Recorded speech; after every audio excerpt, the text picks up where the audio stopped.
Hi friends, welcome to Nessa's Nook. Today I'm going to go ahead and try something I've never ever tried before. Yes, I've cooked many steaks before, but one of the main reasons I bought some cast iron is to actually try to do a steak in it. Well, of course, today's Valentine's Day. We should have maybe a nice steak dinner, even though we don't celebrate Valentine's, but whatever. I still love him and he's my heart, so we'll do we'll do a nice dinner for today. But one of the videos I was watching, he was doing it outside. He says, because your house is going to get smoky and set off your fire alarms. I don't want to do that. But the other video I was watching, they said, start your oven at 500 for about 30 minutes. Get your pan hot and put it in there and then start the process that way. Well, the other day I took some of the steaks out of my freezer, and I thought a lot of them would be thawed out by now, but they're not. So I took two of the steaks that I thought, oh, that'd be a nice, dinner steak. So those are actually in my June, and this is some good thinking here. My June goes down to 110 degrees. I didn't want to put them in the microwave because, I'm anti-microwave anyways. But I put them in the June on 100 degrees, and to thaw them out a little bit easier because just the centers were still frozen, and I didn't want that to affect the outcome of the steak. So the steaks are actually in the June on 100 degrees, and they're almost thawed. So that's gonna be really good. So I'm gonna show you over here. Never mind my oven. Like I said, I can't get it clean. But I'm gonna take my bigger 13-inch cast iron and open that up and throw that in there. And I will set a timer for 30 minutes. And I will get that going. And as soon as I find the other thing I'm looking for, she had a part of the video of the guy was putting butter actually in the pan. And this other girl says, hey, no, you just put this bread or the butter mixture, actually, you spread it on there afterwards, which that looked really good. And I'm going to go ahead and do it that way, and you tent it and stuff like that. So you'll see all that. And dinner's not going to be ready by the time my husband gets home because he's already on his way home. But we'll get this going here, and I'll set that timer for the 30 minutes, and we'll get that pan nice and hot, and hopefully everything works out good. And like I said, I've never made it like this, and I will get out my induction burner because it's cast iron. I don't think I'm going to, I see a lot of people use the cast iron on their glass top stoves, but I don't want to, because at first you're supposed to have it on pretty high heat, and I don't want to do anything funky with the glass top, so I'll just use my induction burner thing over here. So I'll be back. Okay, I just pulled those steaks out of the June. As you can see, it did thaw out a little bit. You'll see a little bit of blood down there. And I don't normally do this to the steaks either, but it makes perfect sense to do it. And I'll go by what people say because obviously they're the chefs and I'm not. What you want to do is to pat dry these steaks. Because something about when there is moisture on the steaks, which that's quite a bit, honestly. When there's moisture on the steaks, it won't get that crusty that you're trying to go for in the cast iron. So do both sides. And I'm surprised. I mean, I never thought about drying off my steaks. But I can see where that would be a very good idea. Now, the one guy put a lot of salt. And I guess what it's going to do is this is becoming more and more room temperature. What this does is it brings out extra moisture and stuff with the salt. And you can tell which one's my husband's, right? And I'll go ahead and put some salt on there on both sides. And just keep letting this come to room temperature. And I will still try to find the rest of the stuff so I can actually make that butter concoction. Okay, for some reason, I've been looking for these chives. Some of these I had bought, and a lot of these I actually had dehydrated myself. Why this was on my bakery shelf, I have no clue. Anyways, so what she suggested, and because I don't have the fresh stuff, obviously, I'm going to have to go with what I have on hand to make this happen. So I have some like room temperature butter here. I'm hoping this all comes together nicely. And she had like a small, one of those purple onions. I can't remember what they're called. Scallions or, not scallions. I forget what they're called. But of course, she had fresh parsley, which I don't have fresh parsley. And then I don't have any fresh garlic either. So I'm just going to go ahead and put in some of my refrigerator garlic.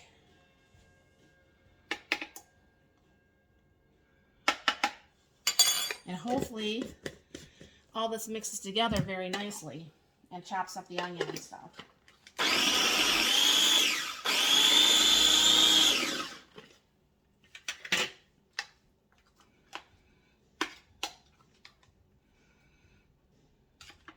And it's not wanting to chop up the onion at all, I don't think.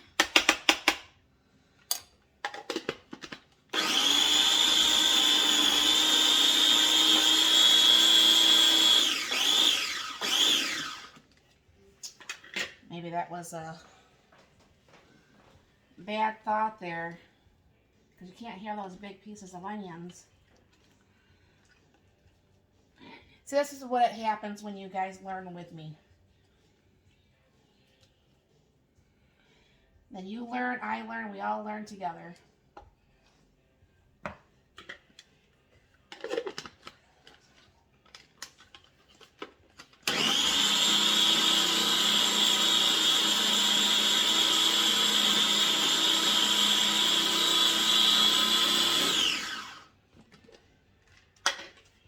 I think if I keep just flipping this around a little bit, it will dice up those onions enough to get them small enough. So I'm going to mess around with this and I'll show you the final thing here. Alright friends, I didn't get this perfect, but it will work for us. I'll just know to do that differently next. And I have this out of the oven. I had to use 2 pot holders because that pan is hot. And then I guess you throw quite a bit of oil in there. And then off camera, I had actually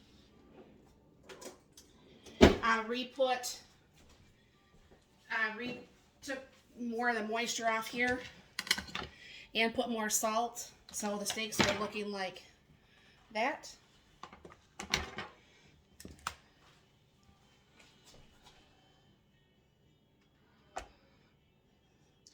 And this should have no problem coming up to temperature because, like I said, that pan was already like scorching hot.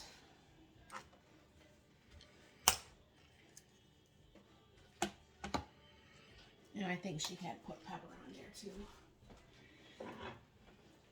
Then go ahead and throw pepper on both sides. Put that side down.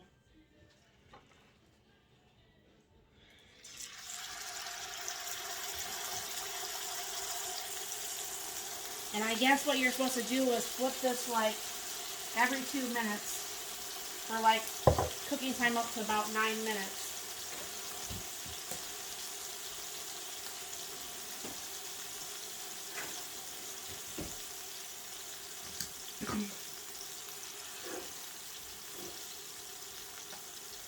And then you cook it on high for a little bit here, and then you turn it down.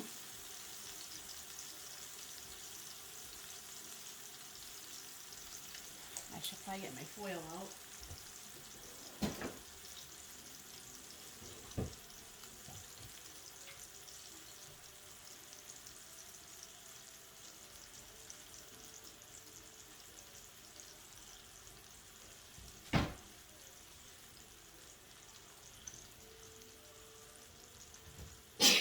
Excuse me. Until I use the pepper. Now she ran a timer, and of course I didn't think to do that.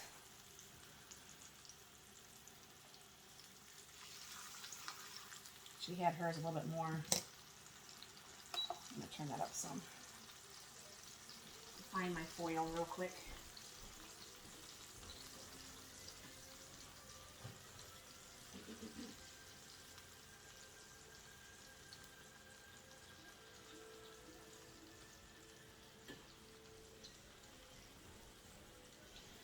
I don't know where my foil is. But as you can tell,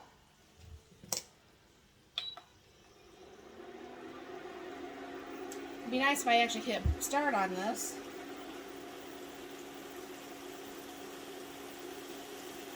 Hope I didn't mess that up.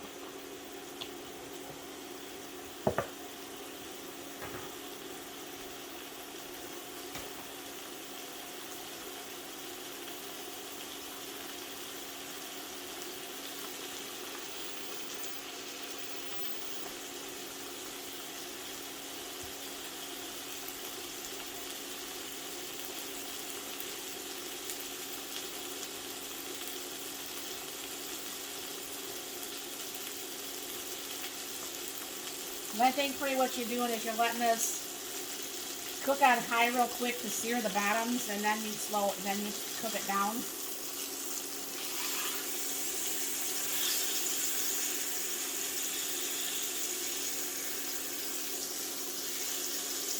You can see where that started to sear a little bit on that one.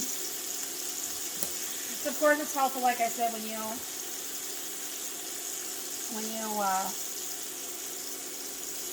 turn this actually on. So I'll bring it right back. I'm going to flip this a few times and I'll be back. And you know, I think I'm going to do what that first guy did is he actually had put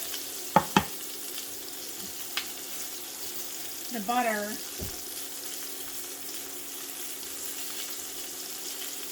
on this.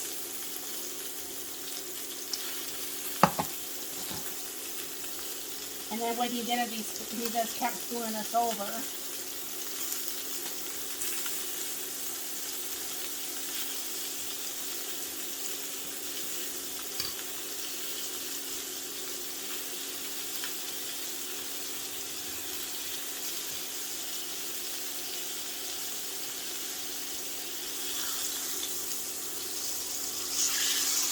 So see, that's getting a really good sear.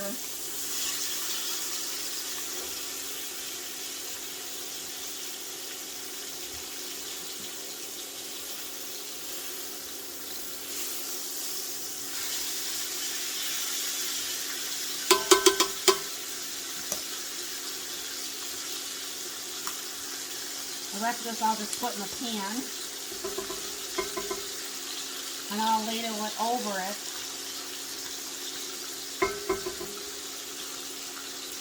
Now I did start the broccoli, and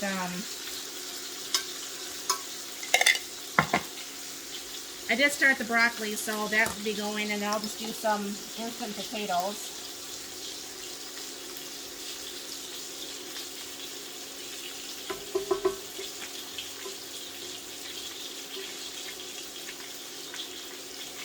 And the temp on this big one is up to, because we want it to be medium well. And that's just about right there. Test mine too.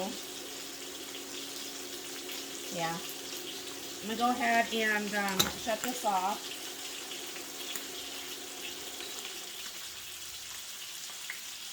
And I kind of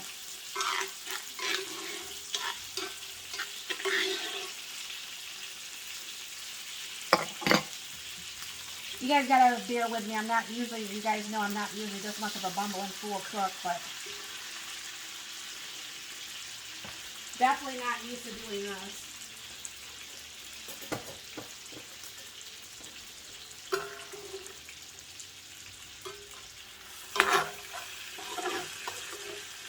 So I'm wondering if this is going to be kind of like tasting kind of like that butter garlic steaks that we have,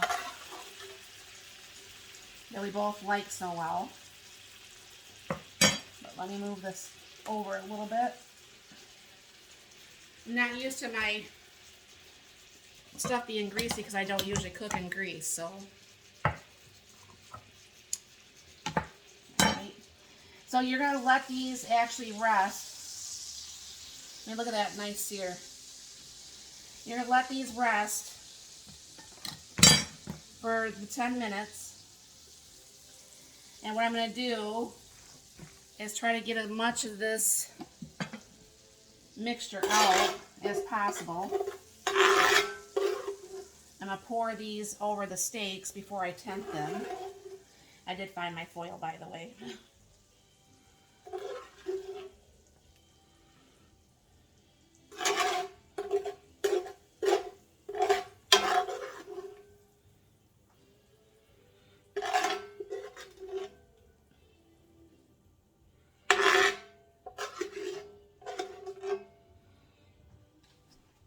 Excuse me.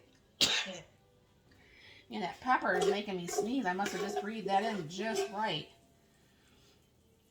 Alright, so what I'm going to do is I'm going to go ahead and tent this.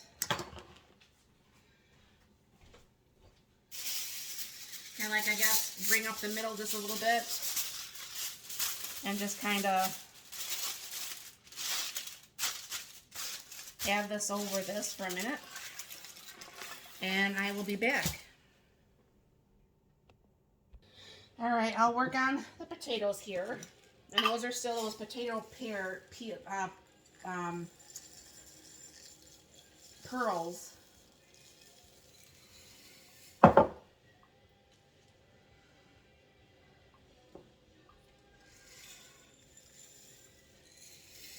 Yeah, I like these potato pearls, but in a way I don't. I mean, which is fine.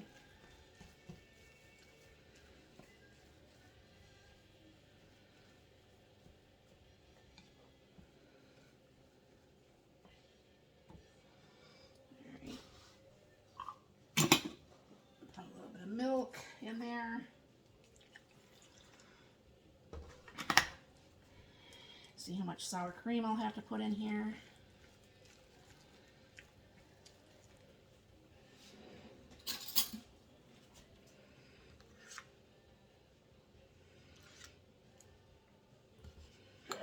Salt and pepper.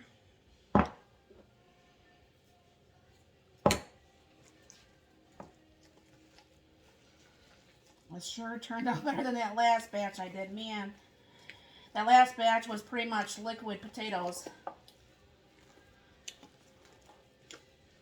And yes, one of these days I will still get around and figure out how much of this I really do need to make the amount that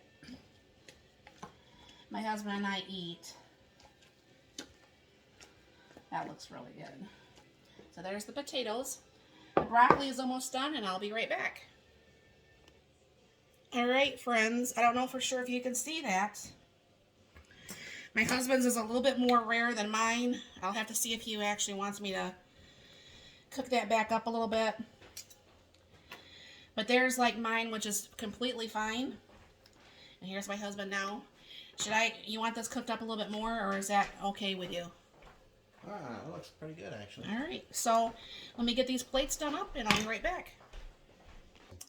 Alright, friends, so this is my first ever cast iron steak without the seasonings, without tenderizing it or anything. Now, like I said, my husband's steak is a little bit more not well done as mine. But either way, he said he likes it. So there's dinner tonight. So thank you very much for stopping by. And I guess one thing, I have a question. Have you done your steaks in the cast iron? What should I be doing? Maybe somebody who's not a pro. Let me know down below in the comments. And thank you very much for stopping by. Have a very blessed and wonderful day.